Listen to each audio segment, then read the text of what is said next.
प्यारे विद्यार्थियों, आज हम मानव बस्तियों के प्रकार एवं नगरीकरण का स्तर का अध्ययन करेंगे। Urban settlement. अर्बन सेटलमेंट क्या होती है? इंट्रोडक्शन में हम ग्रामीण बस्तियों को देखते हुए नगरीय बस्तियां सहज और विशाल आकार की होती हैं। ये बस्तियां अनेक प्रकार के आकर्षक आर्थिक और प्रशासनिक प्रक्रियाओं से संलग्न होती है। जैसा नगर अपने चारों ओर के क्षेत्र से प्रक्रियात्मक रूप से जुड़ा हुआ होता है। कुछ वस्तुओं और सेवाओं का विनिमय कई बार प्रत्यक्ष रूप से और कई बार मंडी, शहरों और नगरों की श्रृंखला के माध्यम से संपन्न होता है। इस प्रकार नगर गांव से प्रत्यक्ष और अप्रत्यक्ष दोनों प्रकार से जुड़े होते हैं। भारत में नगरों का विकास। भारत में नगरों का विकास यह काल 700 वर्ष ईसा पूर्व तक माना जाता है। इस काल के नगर ईसा से 2500 वर्ष पहले तक सिंधु घाटी की सभ्यता के युग में भी अस्तित्व में थे। ये नगर थे मोहनजोदड़ो, हड़प्पा, चोहंदड़ो, कालीबंगा, लोथल, धोलावीरा। विकास के आधार पर भारतीय नगरों को इस प्रकार वर्गीकृत किया जा सकता है। नंबर 1 प्राचीन नगर, नंबर 2 मध्यकालीन नगर और आधुनिक नगर। प्राचीन नगर। भारत में 2000 से अधिक वर्षों की ऐतिहासिक पृष्ठभूमि वाले 45 से अधिक नगर हैं। इनमें से अधिकांश नगरों का विकास धार्मिक और सांस्कृतिक केंद्रों के रूप में हुआ है। जैसे वाराणसी दुनिया का सर्वाधिक प्राचीन शहर है, जिसे प्राचीन काल में काशी के नाम से जाना जाता है और आधुनिक नाम इसका वाराणसी है। उसके बाद प्रयाग। प्राचीन नाम प्रयाग है, उसके बाद इसका नाम इलाहाबाद है और इसका आधुनिक नाम प्रयागराज रखा गया है। पाटलिपुत्र। पाटलिपुत्र भी प्राचीन नगर रहा है और आधुनिक इसका नाम पटना है। उसी प्रकार मथुरा, कन्नौज, मदुरै, हस्तिनापुर, कौशाम्बी, उज्जैनी भारत के प्राचीन नगरों के उदाहरण हैं। भारत का सबसे बड़ा नगर कौशाम्बी माना गया है प्राचीन नगरों में। उसके बाद मध्यकालीन नगर। 647 से लेके 706 तक की अवधि में भारत के अधिकांश नगरों का विकास राज्यों और रियासतों की राजधानियों के रूप में हुआ है। इस युग में राजपूत युग में अनेक शासक हुए हैं। उन शासकों की राजधानी या राज्य इस प्रकार देखे जा सकते हैं। जैसे राजस्थान में रणथंभौर, कुंभलगढ़ का किला और मध्य प्रदेश में ग्वालियर, माड़ू, चंदौरी और भोपाल में सोमनाथ, कालीकट, अलीगढ़, रुड़की इत्यादि देखने को मिलते हैं। मुस्लिम युग में देखने को मिले हैं इलाहाबाद, आगरा, फिरोजाबाद, फतेहपुर सीकरी, औरंगाबाद, लखनऊ, अहमदाबाद, बेंगलोर, हैदराबाद, अमृतसर इत्यादि। ये शहर मध्यकालीन नगरों के रूप में जाने जाते हैं। उसके बाद आधुनिक नगर। सन 1707 के बाद की अवधि के बाद भारत के नगरों को अंग्रेजों और यूरोपीय वासियों ने आकार बदल दिया। इसमें देखते हैं व्यापारिक पतने। गोवा, पुडुचेरी, सूरत, दमन आदि का विकास देखने को मिला है आधुनिक युग में। अंग्रेजों ने सबसे पहले रेलवे का विकास किया। इन बंदरगाहों को आंतरिक भाग से जोड़ने के लिए रेलवे का आविष्कार किया और उसके बाद प्रशासन का विकास किया। प्रशासन में मुंबई, चेन्नई, कोलकाता और अनेक नगर आधुनिक नगरों की देन माने जाते हैं। 1850 के बाद भारत में आधुनिक उद्योगों का विकास, जैसे जमशेदपुर। स्वतंत्रता प्राप्ति के बाद अनेक नगरों का विकास हुआ, जैसे गांधीनगर, चंडीगढ़, भुवनेश्वर, दिसपुर। ये प्रशासनिक मुख्यालय कहलाने लगे। औद्योगिक केंद्रों में भिलाई, दुर्गापुर, बरौनी, सिंदरी ये प्रौद्योगिकी उसमें उभर कर हमारे सामने आए। 1960 के बाद कुछ प्राचीन नगरों का महानगरों के चारों ओर उपनगरों के रूप में विकास किया गया। इसके अतिरिक्त जैसे नोएडा, गुरुग्राम ये दिल्ली के चारों ओर विकसित हुए शहर हैं। इसके अतिरिक्त फरीदाबाद, गाजियाबाद, रोहतक, सोनीपत भी आधुनिक नगरों के रूप में उभर कर हमारे सामने आए हैं। नगरीकरण की वृद्धि के युग। भारत में जनगणना पहली बार 1881 में हुई। अब तक की अंतिम जनगणना 2011 ईस्वी में हुई। इस वर्षों की अवधि में भारत की नगरीकरण की वृद्धि को 3 चरणों में बांटा गया है। सबसे पहले नगरीकरण की धीमी वृद्धि का युग। इस युग में 1881 से 1931 का युग बोला जाता है। 1901 में नगरीकरण जनसंख्या 2.58 करोड़ थी। उसके बाद 1931 में नगरीय जनसंख्या 2.80 करोड़ हो गई थी।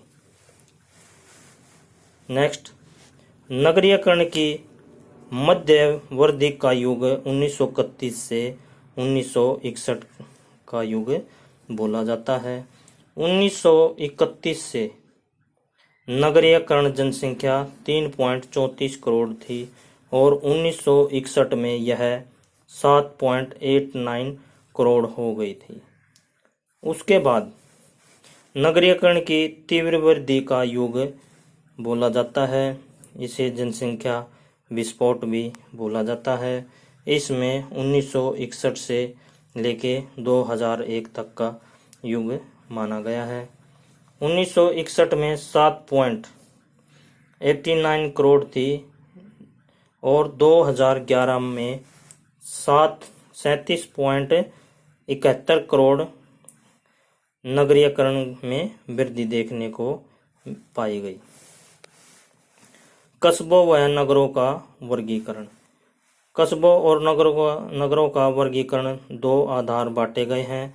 एक जनसंख्या के आकार के आधार पर और एक प्रकारों के आधार पर। जनसंख्या के आधार पर कस्बों का और नगरों का वर्गीकरण 6 वर्गों में वर्गीकृत किया गया है। नंबर 1 लाख से अधिक जनसंख्या वाले नगर, 50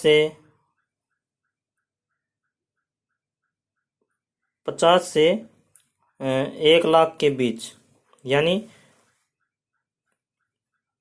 99,999 के बीच की जनसंख्या है। वर्गीकरण 3 में 20,000 से 49,999 के बीच की जनसंख्या और वर्गीकरण 4 में 10,000 से 19,999 के बीच की जनसंख्या। वर्गीकरण 5 में 5,000 से 9,999 के बीच की जनसंख्या और छठे वर्ग में 5,000 से कम जनसंख्या वाले नगरीयकरण जनसंख्या को बांटा गया है। उसके बाद कस्बा किसे कहते हैं? 1 लाख से कम जनसंख्या वाले नगरों को कस्बा बोला जाता है। नगर 1 लाख से 10 लाख तक की जनसंख्या वाले नगरीय केंद्रों को नगर कहते हैं। और महानगर कौन से होते हैं? जिनकी जनसंख्या 10 लाख से 50 लाख वाली जनसंख्या देखी जाती है। विराट नगर कौन से होते हैं? विराट नगर ये समय को देखते हुए महानगर के बाद अब विराट नगर या बृहद नगर के नाम से जाना जाता है। जिन शहरों की जनसंख्या 50 लाख से अधिक हो उसे हम विराट नगर कहा जाता है। प्रकारों के आधार पर निम्नलिखित प्रकार से वर्गीकृत किया जा सकता है। इसमें प्रशासनिक नगर, कोई भी शहर अपने कार्य के आधार पर ही उभर कर हमारे सामने आते हैं। जैसे प्रशासनिक नगर, नई दिल्ली हमारा प्रशासनिक नगर रहा है। शिमला, चंडीगढ़, भोपाल, शिलोंग ये हमारे प्रशासनिक नगर उभर कर हमारे सामने आए थे। उसके बाद औद्योगिक नगर, औद्योगिक नगर भी हमारे सामने उभर कर आए हुए हैं। जैसे हुगली, भिलाई, जमशेदपुर, फरीदाबाद, मोदीनगर, अहमदाबाद इत्यादि। परिवहन के आधार पर भी प्रकारों में बांटा गया है। जैसे कांडला बंदरगाह है, कोची बंदरगाह, कालीकट, विशाखापट्टनम, मुंबई, कोलकाता व चेन्नई ये परिवहन नगरों के रूप में देखने को मिले हैं। उसके बाद जम्मू कश्मीर भी कालका, ऋषिकेश, कोटद्वार, काठगोदाम ये भी एक प्रशासनिक नगर उभर कर हमारे सामने आए हुए हैं। आगे अनेक स्थानों पर सड़क और रेल मार्ग आकर मिल जाते हैं, वो शहर भी उभर कर आते हैं। जैसे रेवाड़ी है, अम्बाला है, मुगल सराय है, ये शहर भी परिवहन का केंद्र रहे हैं। परिवहन के केंद्र में धुलिया, आगरा, मुगल सराय, इटारसी, इटनी इत्यादि। व्यापारिक एवं वाणिज्य नगर कौन से हैं? व्यापारिक और वाणिज्य नगर में कोलकाता, मुंबई, सहारनपुर, दिल्ली इत्यादि देखने को मिलते हैं। खनन नगर कौन से हैं हमारे? खनन नगर में रानीगंज, सीरिया, डिगबोई, अंकलेश्वर ये हमारे खनन नगर के नाम से जाने जाते हैं। शैक्षणिक नगर, शिक्षा के उसमें कौन कौन से नगर आते हैं? रुड़की है, वाराणसी है, दिल्ली है, अलीगढ़ है, पिलानी है, रोहतक है, कुरुक्षेत्र ये हमारे शैक्षणिक नगर कहलाते हैं। धार्मिक व सांस्कृतिक नगर कौन से हुए? इनमें अमृतसर, मथुरा, वृंदावन, हरिद्वार, मदुरै व तिरुपति बालाजी ये हमारे धार्मिक और सांस्कृतिक नगर हमारे सामने उभर कर आए हैं। उसके बाद हम देखेंगे पर्यटन नगर। पर्यटन नगर कौन कौन से हैं जो अंग्रेजों की देन रही है भारत के अंदर? इसमें कुल्लू मनाली, शिमला, नैनीताल, माउंट आबू, ऊटी, दार्जिलिंग ये हमारे पर्यटन नगर के उभर कर हमारे सामने देखने को मिलते हैं। छावनी, छावनी भी हमारे देश में अंग्रेजों की देन रही है। इसमें अम्बाला, महू, जालंधर, मेरठ, हिसार इत्यादि देखने को मिलते हैं। महानगर और विराट नगर, जिन नगरों की जनसंख्या 10 लाख से 50 लाख तक होती है उन्हें भारत में महानगर कहा जाता है। 1901 में कोलकाता ही भारत का एक मात्र महानगर रहा है। उसके बाद 1911 में मुंबई भी भारत का एक महानगर बना। स्वतंत्रता प्राप्ति के बाद 1951 में दिल्ली, चेन्नई, हैदराबाद की जनसंख्या भी 10 लाख से अधिक हो गई और इन्हें महानगरों की संख्या में रख दिया गया। अब इनकी संख्या 5 होती है। 2011 में महानगरों की संख्या 52 हो गई है, जिसमें से 5.95 करोड़ लोग इन 5 महानगरों के अंदर रहते हैं। विराट नगर वे होते हैं जिनकी जनसंख्या 50 लाख से अधिक होती है, उन्हें हम विराट नगर कहते हैं। 1991 में भारत में 4 विराट नगर थे, मुंबई, कोलकाता, दिल्ली व चेन्नई। 2001 में विराट नगर 6 हो गए, इसमें बेंगलुरु, हैदराबाद, और 2011 में विराट नगर 8 हो गए हैं, जिसमें अहमदाबाद और पुणे भी शामिल कर लिए गए हैं। भारत में नगरीकरण का वितरण। 2001 की जनगणना के अनुसार भारत में नगरों का नगरीकरण क्षेत्र का विवरण इस प्रकार दिया गया है। इसमें देखते हैं कि पंजाब, हरियाणा, दिल्ली, गंगा का ऊपरी मैदान, ये